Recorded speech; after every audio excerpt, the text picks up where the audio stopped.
LifePath Education and Migration Private Limited. අපි මේ වෙනකොට සාර්ථකව VFS ස්ටඩන්ට් අපොයිමන්ට් එකක් වගේම ස්පවස්ගේ පොයිමන්ට් එකක් දාලිවර. යළිත් වරක් මතක් කළෝ ඩෑශ් බෝඩ් එක අප්ඩේට් එන්න පෑ 6ක් පෑ 12ක් අතර කාලයක් යනවා. අපි ඊළඟට බලමු කොහොමද චයිල්ගේ පොයිමන්ට් එක දාන්න කියලා. පරණ ප්‍රොසීඩිය එකම තමා ස්ටාර්ට් නිව් බුකින් යන්න. එතකොට ඔගොල්ලොන්ග පොයිමන්ට් ඩීටේල්ස් වල ඔටෝමැටිකලි ඇප්ලිකේෂන් සෙන්ට් එක වගේම අපොයිමන්ට් කැටකරී එක අප්ඩේට් වෙලා තියෙන්නේ. එතකොට අපේ සබ් කැටකරී එක විදිහට මෙතනදි සිලෙක්ට් කරන්න ඕනේ ෆැමිලි ටයිස් චයිල්ඩ්. එතන තියෙනවා ෆැමිලි ටයිස් චයිල්ඩ්. ඒක සිලෙක්ට් කරන්න. ඊට පස්සේ මේ පාරත් කලින් වගේම වැටෙනවා currently no slots are available කියලා මේ කොඩින් ටික් කරන්න. ඊට පස්සේ කන්ටිනියු බට්න එක දෙන්න. හරි. ආයත්තතාවක් ඔබොලොම your details කියන සෙක්ෂන් එකට ඇවිලා තියෙනවා. මෙතනදී පාස්පෝර්ට් එකේ තියෙන විදිහට ඔයාගේ දරුවගේ ඩීටේල්ස් හරියට මෙතන ෆිල් කරන්න.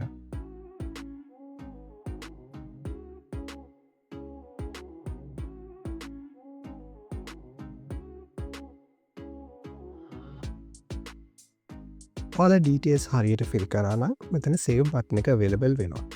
සේව් ඔප්ෂන් එක සිලෙක්ට් කරන්න.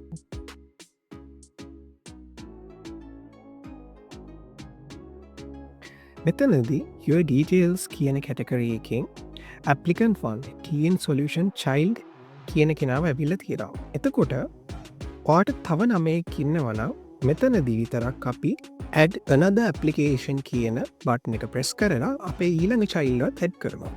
අපි එහෙනම් අපේ දෙවෙනි බබාවත් add කරමු.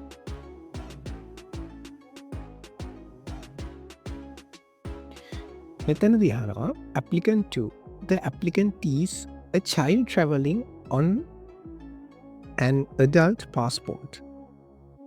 එතකොට මෙතනදී අහලා තියෙනවා ඔයාගේ බබා ට්‍රැවල් කරන්නේ ඇඩල්ට් කෙනෙක්ගේ පාස්පෝර්ට් එකෙන්. එහෙම ඇඩල්ට් කෙනෙක්ගේ පාස්පෝර්ට් එකකින් ට්‍රැවල් කරනවා නම් මෙතන ටික් එක දාන්න. එහෙම නැත්නම් ඒ ටික් එක නොදා ඉතුරු ඩීටේල්ස් ටික ෆිල් කරගෙන යන්න.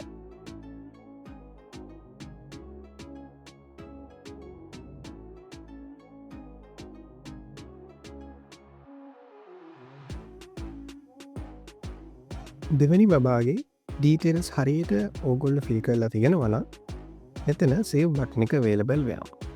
සේව් ඔප්ෂන් එක දෙන්න. එතකොට මෙතන TN solution child 1 TN solution child 2 කියන දෙන්නම මේ ඇප්ලිකේෂන් එකට ඇඩ් වෙලා තියෙන්නේ.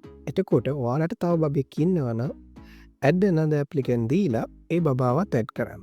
අපි දැනට බබාලා දෙන්නේ කො විතරයි ඇඩ් කරන්නේ. එතකොට මෙතන ෆී එක INR 3786ක් කියලා වැඩ. එද කියන්නේ බබාල දෙන්නෙක්ගේ ගාන මෙතන ඇඩ් වෙලා තියෙනවා.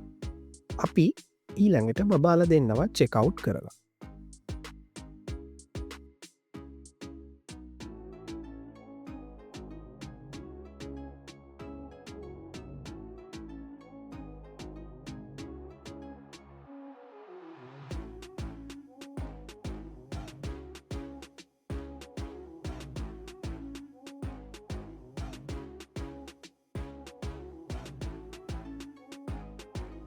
TN Solutions.